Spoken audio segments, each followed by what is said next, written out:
Hello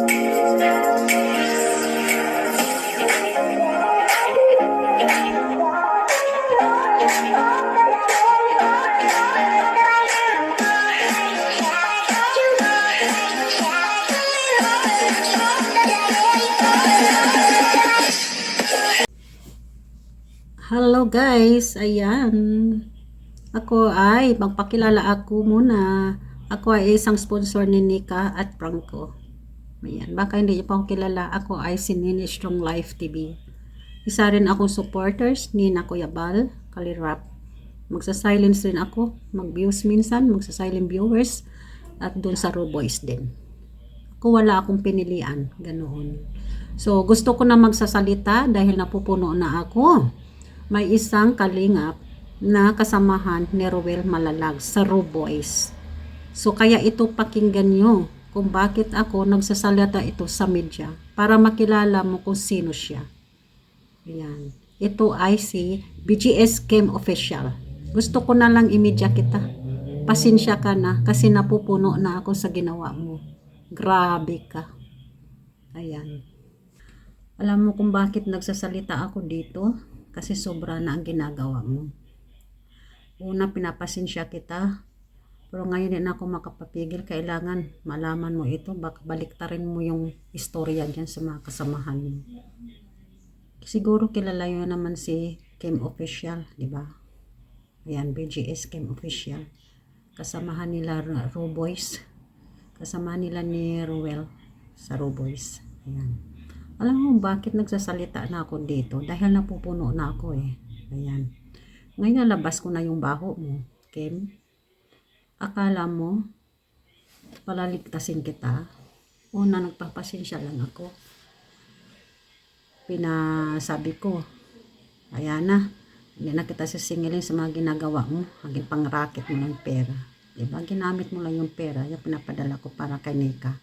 Hindi ka ba kontento? Tuwing padala ko, may party ka.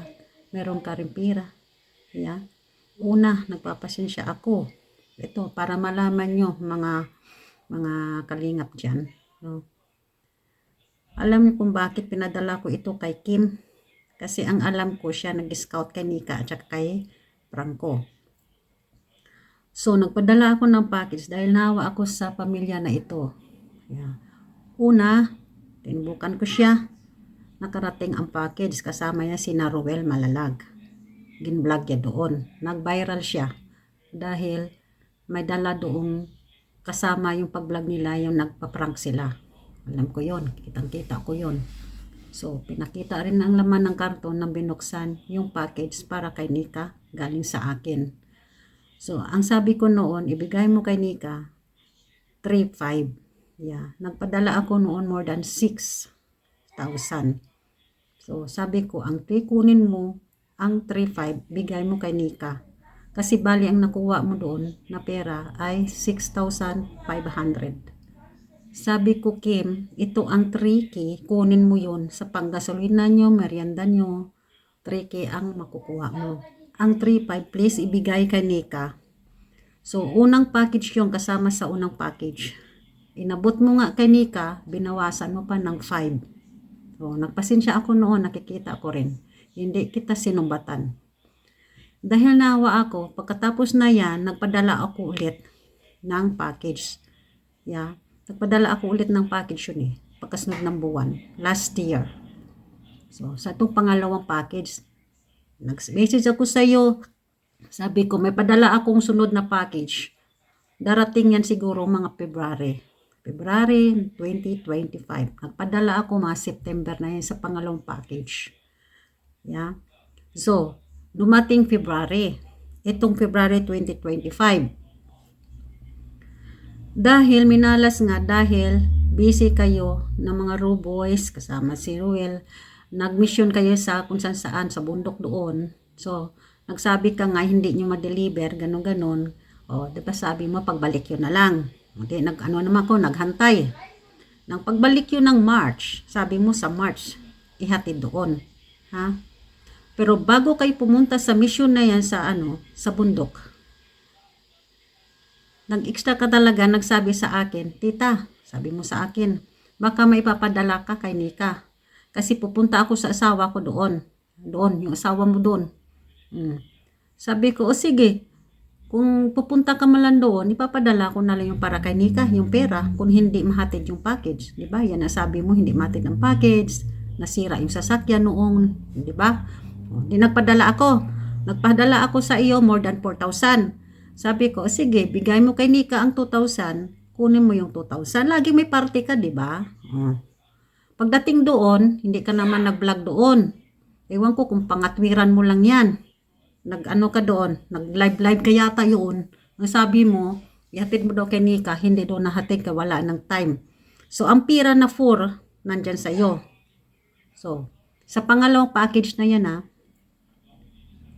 pagbalik ninyo galing sa mission, dinadat na nakarating na ng March. Kasi dumating yung package February, ng pangalawa O March, dumating.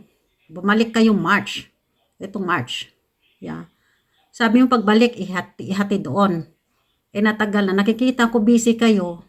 Kaya nag-decide na lang ako. Buti na lang may kontak ko kay Binti Boy. Ayan. Sabi ko, Binti Boy, tulungan mo ako. Sungkol sa package kay Nika, ganon. Kasi hindi mo naman ginaasikaso Diba? Ginamit mo yung pera, dami mo pangatwiran. Reason. Yeah. So yun. Kaya pinakuha ko kay Binti Boy. Yeah. At hindi lang yan. Before na mga package ni Nika, yung nagpagyo yung nag-typhoon sa Camarines doon, nagbaha. Una nagpadala ako ng 3,000. Sabi ko, Kim, kailan ka pupunta sa asawa mo? Sabi niya, bakit? Sabi ko, may bibigay ako kay Nika Ganon. Sige, sabi mo, bukas pupunta ka, ganon. O sige, papadala ko ito. 3 ito. Hinati ko na naman. Sabi ko, ang 1,500 kunin mo, ang 1,500 bigay kay Nika. Oo, nakita ko nag-vlog ka doon. Pero ang pira, hindi mo binigay. Nagbili ka lang yata ng kunting maliit na sa supot na yan. Hindi mo nadatnan si Nika doon. Hindi ka na pagkatapos na hindi ka na nag-vlog. So, nagpasensya na ako, ginusobrahan kita. Yung pangalawa, may binigay pa ako extra sa'yo nun. Yung sabi ko, ibili mo, yung 1,500 na yan, sabi ko, ibili mo ng, yung prutas o gamot mo, kasi nagkasakit ka nun Sabi ko, kunin mo yung 1,500, kaya punta ka naman sa asawa mo. Kunin mo, bili mo ng gamot, o pagkain mo, vitamin mo, o fruits. Hindi ka nag-vlog yun. Kinuha mo naman ng pera ni Nika na yon na 1,500. Pagka next na yan, kinuwento ko sa amo ko, sabi ko, ganito, may baha doon, ganon, may pinapadalan ako doon, nga naawa ako, nakapadala ako konti doon. Itong amo ko na naawa, nagbigay sa akin ng 50. So, pinahabol ko na naman doon. Tinanong na naman kita. Sabi ko, kailan ka pupunta doon ulit? Sabi niya, ay, bakit? Sabi ko, maibibigay ako sa iyo. Ito galing sa amo ko. Kailangan iabot ko ito sa kanya, kay Nika. Sabi mo, kinuha mo na naman. Ang 15 na yan, bali 3. 3 yan, 3K. No? Kinuha mo yon. Sabi ko, i-vlog mo yon para ipakita ko sa amo ko. Kasi ang ebidensya.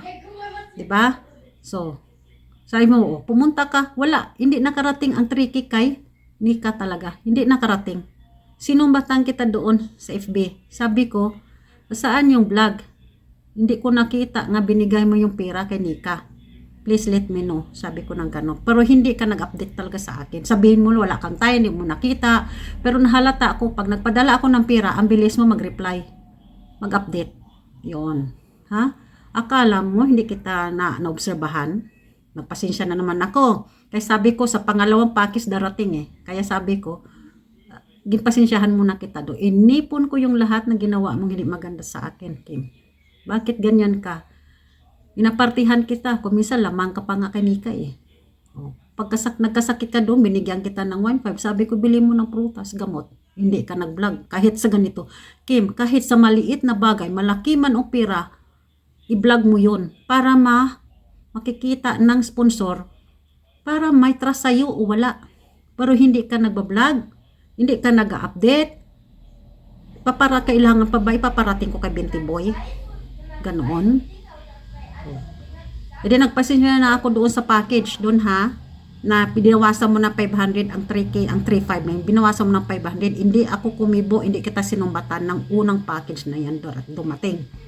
Itong pangalawang package na delete, 3 buwan dyan, nakatambay sa inyo dyan sa kubo. Sabi mo na sa kubo, wala kang time. Puro ka na lang pangako ng pangako. Ako namang tanga, naghahantay sa'yo, nagtiwala rin. Kaya sabi ko, ang gusto ko lang, ginbaliwala ko muna ang lahat na ginawa mo sa akin na hindi maganda.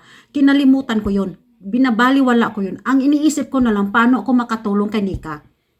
May pira akong pinadala sa'yo. May tuki ka, may tuki rin si Nika.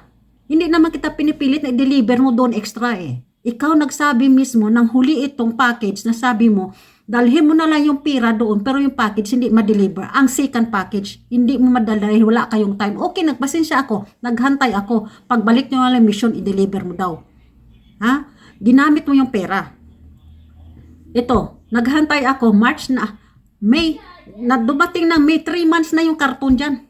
Hindi mo na hatid, hindi mo na asikaso. Bakit? Bakit hindi mo ginawa yun? Hindi ka nagsusumikap na mabigay mo doon kay Nika. Ang dami mong reason. Ngayon, nabi mo nagkasakit ka, ganon-ganon, no? Nag-observe ko, sabi ko, nag-worried ako sa loob ng karton. Kasi may mga milk doon eh. Nagastos ako dyan, Kim. Ang laki na gastos ko dyan, hindi ako namumulot ng pera dito. Hindi ako mayaman dito, pero tumutulong ako sa makakaya ko lang. Wala akong ginawang masama sa'yo. Kung bakit ginaganyan mo ako. Ha? Ginamit mo yung pera ni Nika. Una, nagpadala ako ng, di ba? Nagpadala ako ng 3. Pinahati ko sa bibigay mo kay Nika. 1.5 sa'yo, 1.5 kay Nika. Ang ginano mo naman, tinudas mo. Ang pangalawa, binigay ng amo ko 3K. Sabi ko, ibigay mo kay Nika. Ha? 3K yon, ha? Tapos sabi ko, ang 2K ibigay mo kay Nika. Ang 1 sabi ko, kunin mo. Binabawasan ko nga yan para sa'yo eh. Hindi nga nagsabi ang amo ko nga bigyan mo ikaw eh. O, binabawasan kita kasi alam ko, maghatid ka doon, mapunta ka naman sa asawa mo eh. Kaya, ano na lang, pinadala ko na lang. At saka ikaw nag-request, baka maipadala ako. Hindi kita pinilit, oy, extra ka doon, punta ka doon. Hindi, alam ko malayo si Nika, magagastos ka, kaya inaabangan ko na lang pag pumupunta ka doon sa asawa mo. O, may isip naman ako eh. Ganoon eh. Pero grabe ka, ginamit mo lahat ang pera ni Nika. Grabe ka, napakabuaya mo talaga. Ang bait-bait kong tao, inabuso mo ang kabaitan ko. Ha? Ganon, baka hindi nyo alam. Grabe yan, magaling yan magduyan-duyan si Kim na ito. Itong package, ha? Pinasensya kita sa lahat na ginawa mong pira na tinudas mo, na ginamit mo. Alam ko, ang katapusan nito, yung binigay ko na pira, hindi mo yan madala-dala do. Alam mo kung bakit? Hindi mo yan madala do, madeliver. Siguro nahiya ka sa makasamahan mo dahil wala ka ng pira na binigay ko, ginamit mo. So, tinambay mo yun sa kubo. Yeah? So, nang kailan yun, nakita ko sa vlog mo, akala mo hindi ko nanonood sa mga vlog. Nanonood ako, nag-observe ako. Ang isang vlog mo yun, hindi ko lang nang kailan yun. Pagdating ninyo galing mission yung pangalawa na sabi mo, bubuksan mo yung idalhin mo doon ng karton kay Nika. Nakita ko mainabot kang toys sa anak mo. Kilalang kilala kong toys na yan. Sabi ko parang yun ang toys ang insert ko sa karton na. Baka binuksan ni Kim. Yun ang isip ko na. Nag-isip na ako doon. Sabi ko, binuksan niya yung karton. Kilalang kilala kong toys na yan. Ang toys na yan parang auto-auto yata o truck. Hindi ko natandaan lang masyado. Tandang-tanda ko yan, Kim. Ginahanap ko dito ang video mo, hindi ko mahanap. Mahirap ihagilap dito sa video. Kasi gusto ko siya tanrin yan eh. Hindi ko mahagilap talaga. Kung alin yung video na dyan. So, nag-isip na ako yan. Sabi ko, patay. Binuksan ito. Sabi ko sa'yo. Sabi ko yan sa ano ko lang sa isip ko. Sabi ko. Tapos nag-uusap tayo. Parang ang dami mong alibay eh. Uy, hatid ko doon. Sabi mo naman, sabi ko naman, ipakuha ko na lang dyan. Parang ayaw mo ipakuha eh. Ihatid mo na lang. Dahil sabi ko, nagtatagal pag ginantay kita, pag ihatid mo doon. Kay Kuya Bal, o kay Bente Boy. So sabi ko, kami na lang magkuha dyan, ipapakuha ko. Parang nakikita ko yung mukha mo, nagbibigkam tayo. Parang may nililihim ka eh. Alam ko nagsinungaling ka eh. Nasa psycho kita eh. Yun. Ayan. Ngayon, at least, sa katapusan, nakuha rin ang karton itong pangalawa para kay Nika. Pero, dito ako nagalit ngayon. Sana hindi ko to imidya kita eh. Hindi kita sana imidya eh. Pero napupuno na ako, Kim, sa ginawa mo. Wala kang respeto. Napakasinungaling mong tao ka. Ano nangyari sa sa package ito? Tignan mo. Ha? Tignan mo. Ang package dito, pagdating ng package dyan sa kubo, kitang-kita ko, nag-video ka, ganyan ang itsura. Ano siya? Okay, walang bukas, hindi nakanganga ang box. Tayong i-deliver sana. Kaso hindi po akasya kasi nagpe-prepare po kami para sa pag-alis kinabukasan, madaling araw, pupunta ng Mindanao. So, ayan, shoutout po kay Tita Neneng Strong Life. Nene Strong Life. Yan, support din po natin ang kanyang YouTube channel. Bali, pangalawang boxes niya na po ito pinadala para kalanika. So, napadala din siya ng 2K para kalanika. So, bali, pupuntahan natin sila Nika. Yun na munang dadalhin natin yung 2K, yung pera.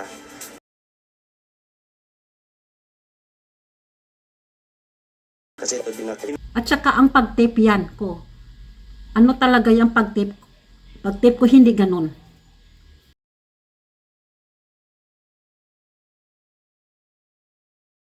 Yan, ito makita nyo sa video na yan. I-insert ko dito. Ngayon, ang kinuha ni Binti Boy, nang inutusan ko si Binti Boy, alam mo, nagastos ako ulit, Kim. Sa ginawa mo, nagdoble ang gastos ko. Siyempre, halingin na mapakuha ka Binti Boy na wala akong bigay. Nakanahiya naman ako. Hindi katulad mo na walang hiya. Oh. Ngayon, nakita ako, ginsyatan ni Binti Boy sa akin, ang karton na kinuha dyan. Alam ko, binuksan mo.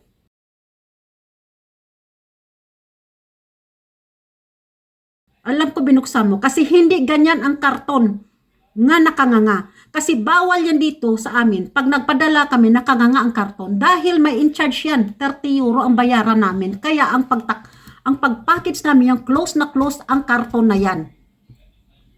Tapos ang tape. Gintipan mo ng puti. Ha? Andyan, ang unang karton. Ang karton na ginvideo mo. Ibang-iba kaysa ngayon. Binuksan mo, Kim. Bakit ginawa mo yun? Wala kang respeto. Alam mo, dito ako nagalit, kaya ginpamidya kita. Sorry na lang kung ginpamidya kita. Galit na galit ako. Galit na galit ako sa ginawa mo. Huwag kang mag-alibay dyan at huwag kang magsinungaling. Baka baliktarin mo pa ito. Totoo yan. Guys, real talk ito. Para makilala mo itong tao na to. Grabe siya. Hindi siya mapagtiwalaan. May party sa Sapira, ginanya niya pang karton. Hindi ako maniwala. Huwag mong sabihin na hindi yan nabuksan. Huwag mong sabihin na si Binti Boy ay nagbukas. Alam ko si Binti Boy, honest yan. Kaya sa kanya ako nagkontak kasi alam ko siya ang makakatulong sa karton ito. Dahil duda na ako yon. Tapos sinasabi mo pa hindi mo binubuksan, hindi mo ginalaw. Hoy, huwag mo kuduyanin, Kim. Hindi ako tanga. Gintrace ko yan, ang video mo. Ayan, nasyatan ko lahat. Kaya huwag ka na magsinungaling. Grabe ka. Kaya ka nagkakasakit kung anong dumadating sa buhay mong kamalas dahil may ginagawa ka kay Lord na hindi maganda. Yun ang talaga, yung karma sa'yo. Sige, tuloy mo pa. Hindi matatapos ang karma sa'yo. Akala mo hindi kita mahuli? Akala mo hindi ko alam lahat ang dyan, ang ginagawa mo? Akala mo ibaliwala ko yon? Balikwala ko sana yun eh. Dahil nakita kong karton ngayon, naku, tumaas ang dugo ko. Grabe talagang galit ko nito sa karton na to. So ito, ang karton na ito, ihatid yan nila ko, inirab yan doon, kay Nika. I-vlog nila yon, titignan ko kung ano ang natira doon. Alam na alam ko ang laman ng karton na yan ha. Ha?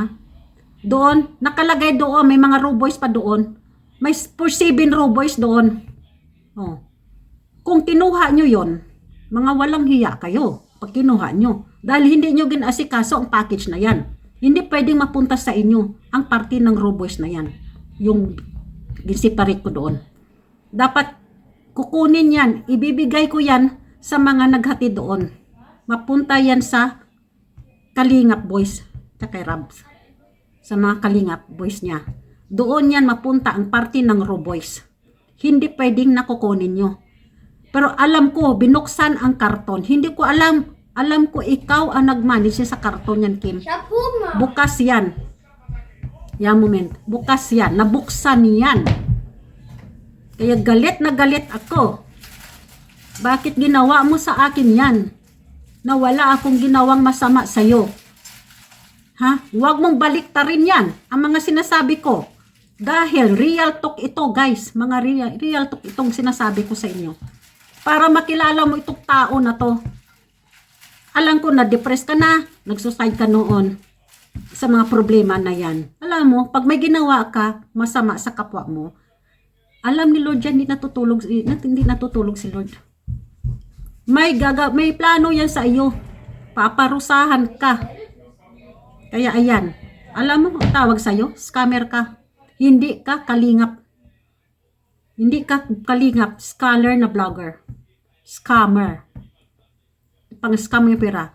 Oo, maliit lang binibigay ko, pero nakakatulong yun. Huwag mong kantsawin ang bigay ko dahil pinaghirapan ko yun. Pinaghirapan ko yun. Hindi kami namumulot dito ng pera. Sponsor kami, ganyan nyo. Hindi, napupuno rin ang mga sponsor.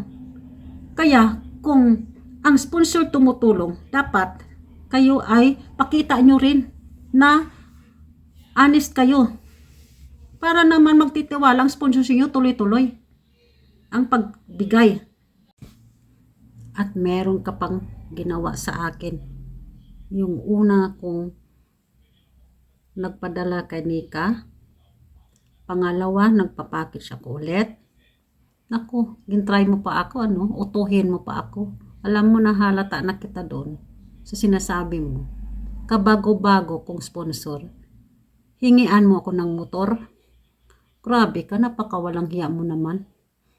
Alam mo, hindi ko yan iniisip yun. Iniisip ko lang paano ako makatulong kay Nika. At saka, alam ko, ikaw lang yung makapunta sana doon dahil ikaw ang nag-scout yan kay Nika. Isipin mo ha, mga kalingap, kabago-bagong sponsor ko, sponsor ako, tapos singian ka kaagad ng motor. Grabe, napakawalang hiya mo talaga, Kim. Pero hindi ko na lang iniisip. Sabi ko, wala akong pambili ng motor dyan. Hindi ko kaya yan. Yan, sabi ko sa iyo. Grabe ka napaka-presko mo maghingi. Okay lang sana kung mayaman ako, namumulot dito, pero hindi ako magtitiwala kaagad sa ganyang tao. Ihingian ka kaagad ng motor. Dapat magpakita ka ng mabait ka, honest ka, no? Pero grabe, doon ko na nahalata may ugali itong tao na to. Tama. Scammer ka, hindi ka kalingap. Kung kalingap ka, gawin mo ang sinasabi ko, may paraan yan kung paano mo madala doon kay Nika ang karton. Magaling ka lang magpatawa Iniikot mo lang yung ulo ng mga followers mo. Pero hindi nila kilala kung sino si Kim. Ako, nakilala na kita. Alam mo, pag sponsor ka, makilala mo yung isang pinapadalhan mo Kung honest siya, kung anong ugali niya, doon mo siya makilala Ayan. Ako, Kim, hindi ako nagyayabang. Inalabas ko lang ang sama ng loob ko sa'yo. At kailangan talaga ipamedya ito para hindi mo na uulitin sa iba. Kasi pag tumahimik lang ako, baka kung ano-anong sabihin mo sa mga followers mo, sa mga kasamahan mo dyan na naniniwala sa'yo. Hindi lang siguro nila alam ang ginawa mo sa akin tungkol dito. Diba? Grabe ka, ka-wise talaga. Pagdating sa pira, ang galing mo mag-update sa sulat ko. Pero pag walang pira, magsalita, sumusulat ako, hindi ka nag-update. Tapos sasabihin ko pa kay Binti Boy, hindi nag-update si Kim, may tinatanong ako sa kanya, let me know. Doon mo ako sinasagot, sabihin mo pa, ay tita, hindi ko nakita, ay tita, hindi ko nabasa, busy ako. Pero pagdating sa pira, pag nagpadala ako, nababasa mo. Ang bait-bait mo. Grabe. Dalawa ang ano mo, page mo sa Facebook. Ang isa nawawala, in-delete mo. Doon marami akong sulat doon. Dito sa isa, kunti lang nasulat. Pero yung isa doon na-delete. Doon marami akong sulat doon. Hindi mo gina-reply. Doon ako nagsasabi, let me know, let me know, let me know. Hindi mo sinasagot. Nawala yung isang page mo eh. Tinanggal mo yata, hindi ko na nahanap. Isa na lang ang page mo sa Facebook na na-update ko. Na ganoon. O, diba? Kaya abangan natin ang part 2, mga kalingap. Titignan ko pag ginatid doon ni na Kalingap Rap. Alam mo, nakakahiya.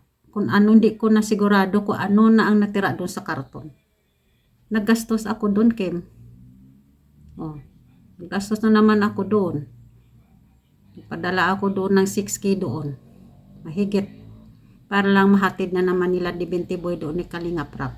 Kawawa naman yung pamilya na yan. Grabe ka, kabuaya. Huwag kang gagawa ng masama kahit anong hirap ng buhay.